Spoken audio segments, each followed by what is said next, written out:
നമസ്കാരം മാഷെ വാർത്തകൾ പുതിയ ആഗോള ടെക് ഭീമന്മാരുടെ ഇടയിൽ നിന്നാണ് വലിയൊരു വാർത്ത വരുന്നത്. ഇന്ത്യയെ സംബന്ധിച്ച് അത് വലിയ നേട്ടമുള്ള സന്തോഷമുണ്ടാക്കുന്ന പ്രൗഢം ആവുന്ന, നമ്മളത് കേട്ടാൽ പ്രൗഢി തോന്നുന്ന ഒരു വാർത്തയാണ്.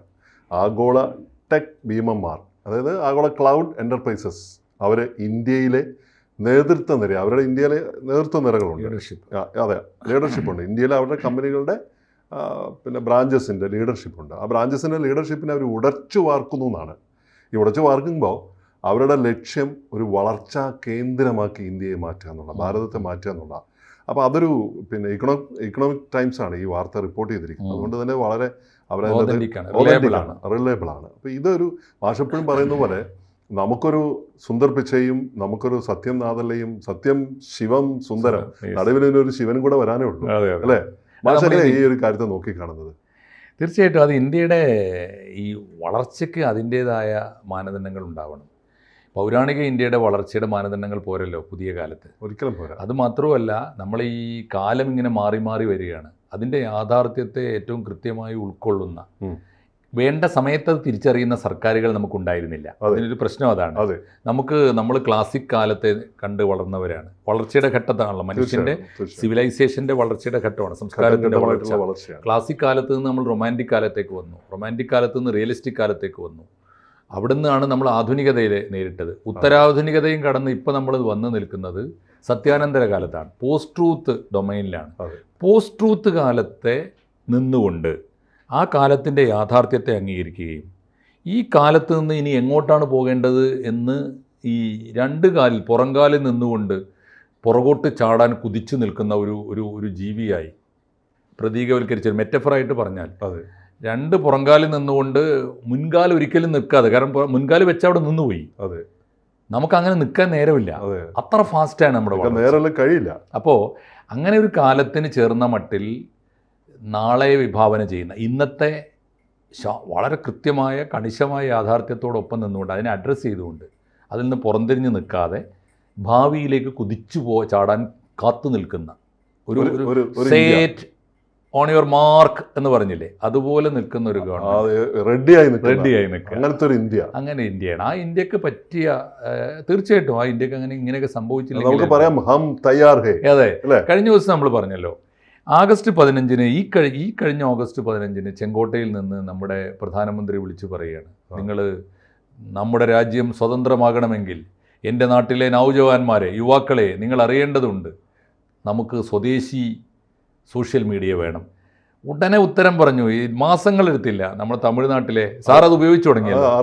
അതെ, കോൺവെർസേഷനൊക്കെ കോള് വിളിക്കുന്നതിലാണ്, എൻ്റെ സൂമിന് പകരം ഞാൻ അതിലാണ് മീറ്റിങ്ങുകളൊക്കെ അറേഞ്ച് ചെയ്തിരിക്കുന്നത്. വളരെ റിലയബിൾ ആയിട്ടുള്ള, എനിക്ക് തോന്നുന്നു നരേന്ദ്രമോദി ലോകത്തോട് വളരെ സൗമ്യമായി വലിയ ഉച്ചത്തിലും ഒരുപാട് ആവൃത്തിയുള്ള വർത്തമാനങ്ങൾ പറഞ്ഞിട്ടുണ്ട്. പക്ഷേ നരേന്ദ്രമോദി പറഞ്ഞ കാര്യത്തിൽ അമേരിക്കക്ക് പോലും മാ എന്നൊരു അക്ഷരം പറയാൻ പറ്റാതെ സൈലന്റ് ആയിപ്പോയൊരു ആപ്തവാക്യം കഴിഞ്ഞ ദിവസം പറഞ്ഞല്ലോ അദ്ദേഹം. അത് നമ്മൾ തന്നെ ഡിസ്കസ് ചെയ്തു. മലബാറിലുള്ള ആൾക്കാർ മുണ്ടാട്ടം മുട്ടിപ്പോയി. കറക്റ്റാണത്. അത് ഞാനും സാറും നമ്മൾ പറയുമ്പോൾ കറക്റ്റാ. എന്താ പറഞ്ഞത് നരേന്ദ്രമോദി? അനുഭവിക്കും എന്നാണ്, ഒരു ശാപവാക്യം പോലെയാണ്. അതായത് നിങ്ങൾ അമേരിക്കൻ ടെക്കികൾ, അമേരിക്കൻ സാങ്കേതിക മേഖല ഞങ്ങളുടെ ചെറുപ്പക്കാരെ അവഗണിച്ചാൽ അതിൻ്റെ നഷ്ടം ഞങ്ങൾക്കാവില്ല, ഞങ്ങളെക്കാളേറെ നിങ്ങൾക്കാവും എന്ന് പറഞ്ഞിട്ടുണ്ടല്ലോ. അതുകൊണ്ട് ടെക്നോളജിയുടെ ഇതിപ്പം പറഞ്ഞിരിക്കുന്ന ഈ ടെക്നോളജി കമ്പനികൾ ഇന്ത്യയെ സമീപിക്കുന്ന രീതിയിൽ വലിയ മാറ്റങ്ങൾ വരുത്തുന്നതായിട്ടാണ് ഈ റിപ്പോർട്ട് പറയുന്നത്. അതിൽ ഇന്ത്യയെ കേവലം ഒരു വിൽപ്പന മാർക്കറ്റിംഗ് കേന്ദ്രമായി കാണുന്നതിന് പകരം സാങ്കേതിക വിദ്യ, ഡാറ്റ ഡെവലപ്മെന്റ് എന്നിവയുടെ പ്രധാന കേന്ദ്രമായി വളർത്താനുള്ള തന്ത്രപരമായ ഒരു നീക്കമാണ് ഈ കമ്പനികൾ നടത്തുന്നത്. അപ്പോൾ അതിൻ്റെ ഭാഗമായിട്ടാണ് പ്രമുഖ സ്ഥാപനങ്ങൾ തങ്ങളുടെ കൺട്രി ഹെഡും ഇന്ത്യ ലീഡ്സിനെയും തസ്തികകളിൽ പുതിയ നിയമനങ്ങൾ നടത്തുകയോ നേതൃത്വ സംഘത്തെ ഉടച്ചു വാർക്കുകയോ ചെയ്യുകയാണ്. അതിൻ്റെ പിന്നിൽ അവർക്കൊരു കൃത്യമായൊരു ഉദ്ദേശം കൂടിയുണ്ട്. അതെ, അത് വേണ്ടിവരും. അവർ വാക്കുകൾ സാറ് പറഞ്ഞല്ലോ, ഒന്ന് സാങ്കേതിക വിദ്യ, ടെക്നോളജി, മറ്റൊന്ന് ഡാറ്റ, മൂന്നാമത്തെ എന്താ? ഇതിനകത്ത് മൂന്നാമത്തെ കാര്യം എന്ന് പറയുന്നത് ഡെവലപ്മെന്റ്. സാങ്കേതികവിദ്യ, ഡാറ്റ, ഡെവലപ്മെന്റ്. അതെ, നമ്മുടെ ഡാറ്റക്ക് ഇത് മൂന്നും തമ്മിലുള്ള ഒരു ത്രിമൂർത്തികളാണത്. അതെ, ഒന്ന് ഡാറ്റയാണ് നമ്മുടെ സമ്പത്ത്. അതെ, ആ ഡാറ്റയെ പ്രോസസ്സ് ചെയ്യാൻ വേണ്ടത് സാങ്കേതിക വിദ്യയാണ്. കറക്റ്റ്. നമുക്ക് പോകേണ്ട ലക്ഷ്യം നമ്മുടെ ഡെവലപ്മെൻറ്റാണ്. ഡെവലപ്മെന്റ് ഇത് മൂന്നും നമ്മൾ അപാരമായ ബന്ധമാണ്. അത് തമ്മിൽ അലൈൻമെന്റ് ആണ് അല്ലേ? ഡാറ്റയെക്കുറിച്ച് ജാക്മ പറഞ്ഞത് ഓർമ്മയില്ലേ? അതെ, ജാക്മയാണ് അതിന് സാക്ഷ്യപ്പെടുത്താൻ ഇന്ന് ലോകത്തെ ഏറ്റവും വലിയ അതോറിറ്റി. അയാൾ പറഞ്ഞത് നിങ്ങളുടെ ഡാറ്റയോട് ഞങ്ങൾ ആരും കിടപിടിക്കില്ല. ഇപ്പം നിങ്ങളോട് വേണമെങ്കിൽ കിടപിടിക്കാൻ നിങ്ങൾക്ക് പണ്ട് പറഞ്ഞിരുന്നത് അമേരിക്കയാണ് ലോകത്തിന്റെ ഡാറ്റ നിയന്ത്രിക്കുന്നത്. ഡാറ്റ അല്ല നമ്മുടെ ഡാറ്റ. അത് കഴിഞ്ഞിട്ട് ചൈനയുടെ ഡാറ്റ വന്നു. ഈ രണ്ട് ഡാറ്റയും നിങ്ങളോട് കിടപിടിക്കില്ല. അതിന് കാരണം പറഞ്ഞു അവർ. ഒന്നാമത്തെ കാര്യം, അമേരിക്കൻ ഡാറ്റയ്ക്ക് ഡൈവേഴ്സിറ്റി ഇല്ല. എല്ലാ ജനതയ്ക്കും ഒരേ ജീവിതമാണ്. ഡാറ്റയില്ല. ചൈനീസ് ഡാറ്റയ്ക്ക് സ്വാതന്ത്ര്യവുമില്ല. നമുക്കിത് രണ്ടുമുണ്ട്. ആകാശത്തോളം സ്വാതന്ത്ര്യമുണ്ട്. നിങ്ങളുടെ അനാർക്കിയാണ് നിങ്ങളുടെ സ്വാതന്ത്ര്യം എന്ന് പറഞ്ഞാൽ നമ്മൾ അങ്ങനെയുള്ള കുറ്റം. ഇവിടെ ചോദിക്കാനും പറയാനും ആളില്ല, പ്രധാനമന്ത്രി ചീത്ത വിളിച്ചാൽ ആരും ഒന്നും പറയാനില്ല. അത് തന്നെയാണ് നമ്മുടെ സമ്പത്ത്. അപ്പോൾ ഇത് രണ്ടും ചേർത്തുകൊണ്ട് നമ്മുടെ ഡാറ്റ എന്ന് പറഞ്ഞാൽ, അത് മാത്രമല്ല നമ്മുടെ ഡാറ്റ സമ്പന്നമാണെന്ന് അന്ന് നമ്മൾ പറഞ്ഞ ഓർമ്മയുണ്ടോ? എന്തുകൊണ്ടറിയാം സമ്പന്നമാവുന്നത്? നമ്മുടെ ഡാറ്റയാണ് ഈ കിടപ്പാടമില്ലാത്ത മനുഷ്യൻ തൊട്ട് രാജകൊട്ടാരത്തിൽ രമ്യഹർമ്മ്യങ്ങളിൽ താമസിക്കുന്നവർ വരെയുള്ള മനുഷ്യർ, കഷ്ടിച്ച് രണ്ടറ്റം മുട്ടി ജീവിക്കുന്നവരും ശതകോടീശ്വരന്മാരും ഉള്ള നാട്. UPI ഉപയോഗിക്കുന്നവർ. അതാണ്. സൈക്കിള് പോലും ഉപയോഗിക്കാൻ കയ്യിലില്ലാത്തവരും വലിയ സ്റ്റാർ കാറുകൾ ഉപയോഗിക്കുന്നവരും ഒക്കെ ഉണ്ടല്ലോ, ലക്ഷറി കാറുകൾ ഉപയോഗിക്കുന്നവരൊക്കെ ഉണ്ട്. ഈ ഡാറ്റ വളരെ വിശാലമാണ്. ഒന്ന്. രണ്ടാമത്തെ കാര്യം, നിങ്ങളുടെ ആവശ്യത്തിന് വേണ്ടിയുള്ള സ്റ്റാർട്ടപ്പുകളുടെ ഡാറ്റയുമാണ് ഉണ്ടായത്. നിങ്ങളുടെ ആവശ്യം എന്ന് പറഞ്ഞാൽ നമ്മുടെ ആവശ്യം എന്താ? ആരും ഒരിക്കലും ലോകത്തിലെ ഈ വമ്പൻ ഭീമന്മാരുടെയൊക്കെ സ്റ്റാർട്ടപ്പുകളും അവരുടെ ടെക്നോളജിയും എന്തിനാ? സുഖിയന്മാർക്ക് സുഖസൗകര്യങ്ങൾ കൂട്ടാൻ. നമ്മളെ വിനോദിക്കുന്നവർക്ക് കൂടുതൽ വിനോദിക്കാൻ. നമ്മുടേതല്ല, ജീവിക്കാൻ നിവൃത്തിയില്ലാത്തതിനെ ജീവിപ്പിക്കാൻ. അന്ന് ഇപ്പോൾ ലോകത്തിന് മുമ്പിൽ എന്ന് ആലോചിച്ചു, ഈ ബൈജു എന്ന് പറയുന്നൊരു മലയാളി പയ്യനുണ്ടല്ലോ, അവൻ്റെ ക്ലാസ് റൂമിലാണ് ലോകം പഠിക്കുന്നത്. ബൈജുവിൻ്റെ ക്ലാസ് റൂമിൽ പഠിക്കുന്ന ഒരു പ്രപഞ്ചത്തെക്കുറിച്ച് ആലോചിച്ച് നോക്കൂ. അതാണ് ഇന്ത്യ. ഇതുണ്ട്. അപ്പോൾ എന്താ കാര്യം? വിദ്യാഭ്യാസമാണ്. ഈ പറഞ്ഞ വികസനത്തിൻ്റെ ആദ്യത്തെ പടി എന്താ? വിദ്യാഭ്യാസമാണ്. അത് കൊടുക്കാൻ യൂണിവേഴ്സിറ്റികൾ വേണ്ട, ഒരു ആപ്പ് മതി എന്ന് വന്നു. അങ്ങനെയാണ് ബൈജു കാലിടറിയെങ്കിലും അയാളൊരു കോൺസെപ്റ്റ് വരുന്നേ. അയാൾക്ക് ഇനി കാലിടറിയാൽ പോലും അയാൾ തകർന്നു പോകും. അത്രയേറെ അയാൾ അതേ ആശയമാണ് ഏറ്റവും പ്രധാനം. രണ്ടാമത്തെ കാര്യം ചികിത്സ കിട്ടാത്തവന് ആശുപത്രികളെ പിന്തുണക്കാൻ സർക്കാരുകൾക്ക് പറ്റിയില്ലെങ്കിൽ പോലും നമ്മളെ സഹായിക്കുന്ന സ്റ്റാർട്ടപ്പുകൾ, അപൂർവ മരുന്നുകൾ, ലോകത്തിൻ്റെ വലിയ സ്റ്റാർട്ടപ്പ്. ഈ പാർപ്പിടത്തിൻ്റെ ഏറ്റവും നൂതനമായ സാങ്കേതിക വിദ്യ ഇപ്പോൾ സാറേ, ഇപ്പോൾ പുതിയ സൈറ്റിലൊക്കെ നോക്കിയാൽ, ഹോം സൈറ്റുകളിലൊക്കെ നോക്കിയാൽ കാണാം, 7 ലക്ഷം രൂപ കൊണ്ട് അതിനൂതനം, ഒരിക്കലും ഒരു ഭൂകമ്പത്തിലും തകർന്നു പോകാത്ത, പ്രളയത്തിൽ നശിച്ചു പോകാത്ത നേരത്തെ എവിടെയൊക്കെയോ ഉണ്ടാക്കി വെച്ചിട്ട് നമ്മളെ വീട്ടിൽ കൊണ്ടുവന്ന് 24 മണിക്കൂർ കൊണ്ട് നമ്മുടെ പിന്നെ കോഴിക്കോട്ടെ സ്റ്റീൽ വ്യവസായി ആയിട്ടുള്ള ഇദ്ദേഹമില്ലേ, നമ്മുടെ ഫറൂഖിലുള്ള പി കെ അഹമ്മദ് ഖാന്റെ മകൻ ഫൈസൽ കട്ടിക്കൊള്ളനാണ് ലോകത്തിലെ ഏറ്റവും വലിയ പ്രീ ഫാബ്രിക്കേറ്റഡ് ഇത്തരം കാര്യങ്ങളൊക്കെ നിർമ്മിക്കുന്ന കമ്പനിയുടെ ഉടമ. അപ്പൊ അദ്ദേഹം അതുപോലെ ഒരുപാട് ആൾക്കാരാണ്. തീർച്ചയായിട്ടും. അപ്പൊ നമ്മുടെ അജണ്ട വളരെ സിമ്പിളാണ്. നമ്മുടെ അജണ്ടയ്ക്ക് ദൈവത്തിന്റെ ഒരു പിന്തുണ ഉണ്ടാവും. എന്താ കാരണം എന്നറിയോ? ഞാൻ വിശ്വസിക്കുന്നത്, നമ്മൾ ഈ ദൈവത്തിന്റെ പടപ്പുകളിൽ ഏറ്റവും അടിസ്ഥാന വർഗത്തിന് എന്താണോ ഇല്ലാത്തത്, നിങ്ങളുടെ മുമ്പിൽ ഞാൻ അന്നമായി വരും, നിങ്ങളുടെ മുമ്പിൽ ഞാൻ മരുന്നായി വരും, നിങ്ങളുടെ മുന്നിൽ ഞാൻ പാർപ്പിടമായി വരും, നിങ്ങളുടെ മുമ്പിൽ ഞാൻ പുതപ്പായി വരും എന്ന് പറയുന്ന ഈ സാങ്കേതിക വിദ്യ മാനായും മയിലായും വരും. അത് ദൈവമാണ്. ആ ദൈവത്തിന്റെ വരദാനമാണ് ഈ പുതിയ സാങ്കേതിക വിദ്യ. ഇവിടെ പറയുന്നത് പക്ഷേ അവരിതിനെ കാണുന്നത് ഡാറ്റ ബ്രിക്സ് എന്നാണ് അവർ വിളിക്കുന്നത്. ഇന്ത്യ പുതിയ ഈ കൺട്രി മാനേജർമാരായിട്ട് ഈ ഡാറ്റ ബ്രിക്സ് പണിതുകൊണ്ട് ആരൊക്കെ വരുന്നത്? Google cloud, Meta, MongoDB, Autodesk, New Relic എല്ലാം മുൻനിര കമ്പനികളാണ്. അവരെല്ലാവരും ഇന്ത്യയെ ഒരു വളർച്ച എഞ്ചിനായിട്ടാണ് കാണുന്നത്. ആ ഒരു വളർച്ച എഞ്ചിൻ എന്ന് പറഞ്ഞാൽ അവരുടെ വളർച്ചയ്ക്ക് മാത്രമല്ല ഇത് ഉതകുക, നമ്മുടെ രാജ്യത്തിന്റെ വളർച്ച എഞ്ചിനായിട്ട് ഈ കടന്നു വരുന്ന ഗ്രോത്ത് മെഷീൻ. എക്സാക്ട്ലി.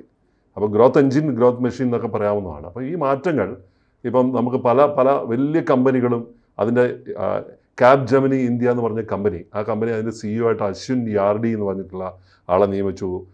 അതുപോലെ തന്നെ ഈ റിപ്പോർട്ടിൽ ഒരുപാട് ആൾക്കാർ അങ്ങനത്തെ അത്തരം പുതിയ നിയമനങ്ങളിൽ വന്നിട്ടുണ്ട്.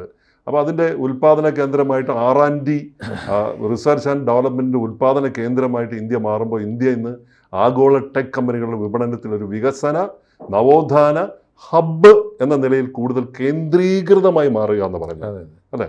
ഡെവലപ്മെൻറ്റ് ഹബ്ബ് നമ്മുടെ മാത്രമല്ല ആഗോള വികസനത്തിൻ്റെ ഒരു ഡെവലപ്മെൻറ്റ് ഹബ്ബായിട്ട് ഇന്ത്യ മാറുകയാണ്. കുറെ കൂടി കൃത്യമായി പറഞ്ഞാൽ പുതിയ കാലത്തിൻ്റെ ടെക്നോളജി സെൻ്ററായിട്ട് ഇന്ത്യ മാറുകയാണ്. അമേരിക്കയിലേക്ക് നോക്കുന്ന ഒരു കാലവും ചൈനയിലേക്ക് നോക്കുന്ന കാലവും ജപ്പാനിലേക്കും യൂറോപ്പിലേക്കും നോക്കുന്ന കാലവും പോവുകയും ഇന്ത്യ സെൻറ്റേഡ് ഡെവലപ്മെൻറ്റ് എന്ന് പറഞ്ഞാൽ അതാണ് ഇന്ത്യ സെൻറ്റേഡ് ഡെവലപ്മെൻറ്റ്.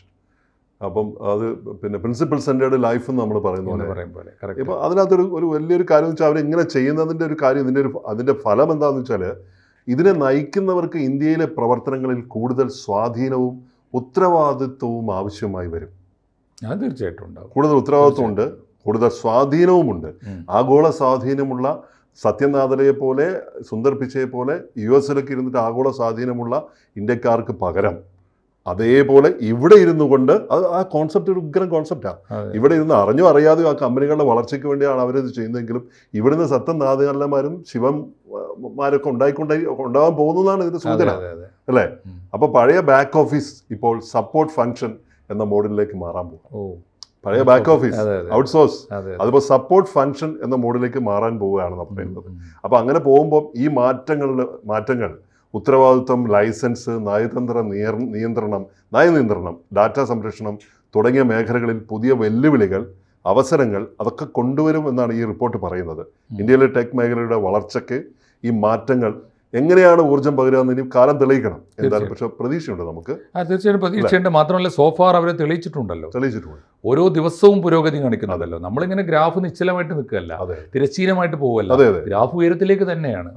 ഈ അങ്ങനെയുണ്ടല്ലോ നോക്കി നിൽക്കുക. നമ്മളെ വികസനത്തിന്റെ നമ്മളെ ടെക്നോളജിയുടെ ചക്രവാളങ്ങളിൽ രാത്രികളിൽ നക്ഷത്രങ്ങൾ ഇങ്ങനെ ഓരോന്നോരോന്ന് മിന്നി പുതിയ അറാട്ടയായിട്ടും മറ്റായിട്ടും ഒക്കെ ഇങ്ങനെ നക്ഷത്രങ്ങൾ ഇങ്ങനെ പുതിയ നക്ഷത്രങ്ങൾ ഉദിച്ചു വരുന്നുകൊണ്ടിരിക്കുക അല്ലേ?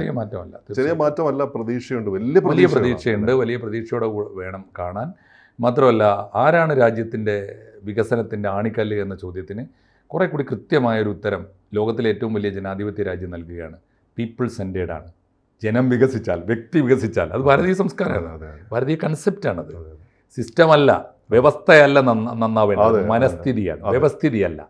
മനസ്ഥിതിയാണ്. മനുഷ്യന്റെ മനസ്സിനെ ധാർമ്മികമാക്കി തീർത്താൽ രാജ്യം ധാർമ്മികമാണ്. എല്ലാവരും ലോകത്തിന്റെ മനുഷ്യന്റെ മനസ്സിനെ സാർ എപ്പോഴും പറയുന്ന പോലെ ക്രിയേറ്റീവ് ആക്കി തീർത്താൽ ലോകം ക്രിയേറ്റീവായി, ഇന്ത്യ ക്രിയേറ്റീവായി. അതിന് ഏതൊരു കാര്യവും പ്രാവർത്തികമാക്കാൻ ചെയ്യേണ്ടത് പ്രോസസ് എന്ന് പറയും. പ്രോസസ്, ആ പ്രോസസ്സിലാണ് ഇന്ത്യ. തീർച്ചയായിട്ടും ക്രിയേറ്റീവ് മൈൻഡ് ഉള്ള ഇന്ത്യ അല്ലേ? സെൻറ്റേഡ് ആയിട്ടുള്ള അവനവനിലേക്ക് നോക്കുന്ന ഇന്ത്യ. ആത്മപ്രശംസ ഒരു പാപമാണെന്ന് പറയും ആളുകൾ. ഞാനും റോബിൻജി ഉൾപ്പെടെയുള്ള ഇന്ത്യക്കാർ നെഞ്ചത്ത് കൈവച്ച് പറയും, ഞങ്ങൾ വളരുകയാണ്, ആരുണ്ട് ഞങ്ങളെ തടയാൻ? ഈ ചോദ്യം തന്നെയാണ് ഓരോ ഇന്ത്യക്കാരും. ഇന്ത്യ വളരുകയാണ്. തീർച്ചയായിട്ടും. കൂടുതൽ വാർത്തകളും വിശേഷങ്ങളും നിങ്ങളിലേക്ക് എത്താൻ ABC മലയാളം സബ്സ്ക്രൈബ് ചെയ്യുക, ബെൽബട്ടനും അമർത്തുക.